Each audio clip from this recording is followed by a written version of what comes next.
धर्म, राष्ट्र आणि न्याय यांच्या रक्षणासाठी प्रत्येकाने स्वतःला झोकून देणे हेच खरे गुरुपूजन ठरेल. प्राचीन काळापासून प्रत्येक वेळी धर्माच्या बाजूने उभे असणाऱ्यांपेक्षा अधर्मी आणि अन्याय करणाऱ्यांची संख्या आणि शस्त्रबळ अधिक होते. पण अंतिम विजय हा धर्माचाच झाला आहे, कारण भगवंत आणि गुरुतत्वाचा आशीर्वाद धर्माच्या रक्षणासाठी कार्यरत असणाऱ्यांवरच असतो. आजही गुरुतत्व सनातन धर्माच्या रक्षणासाठी आणि भारताच्या उत्कर्षासाठी कार्यरत आहे. त्यामुळे प्रत्येकाने राष्ट्र आणि धर्माच्या कार्यासाठी झोकून देणे आवश्यक आहे, असे आवाहन हिंदू जनजागृती समितीचे नागपूर जिल्हा संघटक अतुल अरवेनला यांनी केले. संघटनेच्या दृष्टीने प्रयत्न करायचा हे आजच्या काळाची आवश्यकता आहे. आज हे सगळं संघटन करताना आपण महत्वाचं काय जाणून घेतलं तर याच्यामध्ये साधनेची किती जोड आवश्यकता हे सगळ्यांना माहिती आहे. कुठलेही कार्य करताना आपण सांगितलं की अधिष्ठान पाहिजे.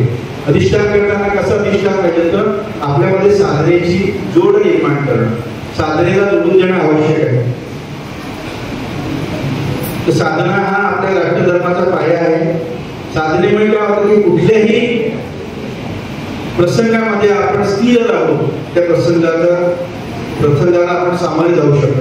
ते राष्ट्र आणि धर्म यांच्या रक्षणासाठी साधना आणि युद्ध काळातील कर्तव्ये या विषयावर गुरुवार 10 जुलै 2025 रोजी अंबामंगलम बडनेरा रोड सातुर्णा येथे संपन्न झालेल्या गुरुपौर्णिमा महोत्सवाच्या प्रसंगी मार्गदर्शन करीत होते. प्रारंभी श्री व्यास पूजन आणि परमपूज्य भक्तराज महाराज यांच्या प्रतिमा पूजनाने झाला. सनातन संस्थेचे संस्थापक सच्चिदानंद परब्रह्म डॉक्टर जयंत आठवले यांच्या संदेशाचे वाचन सनातन संस्थेच्या विभा चौधरी यांनी केले. सनातन राष्ट्र शंखनाद या विषयावर प्रेरणादायी व्हिडिओ प्रक्षेपण करण्यात आले. रामराज्य स्थापनेसाठी संकल्प व सामूहिक नाम जप यज्ञ करण्यात आला. यावेळी अनेक धर्म व राष्ट्रप्रेमी उपस्थित होते. ऑनलाईन गुरुपौर्णिमा महोत्सव देश विदेशातील हजारो भाविकांसाठी मराठी, हिंदी, गुजराती, तामिळ आणि मल्याळम भाषांमध्ये ऑनलाईन गुरुपौर्णिमा महोत्सवाचे आयोजन करण्यात आले.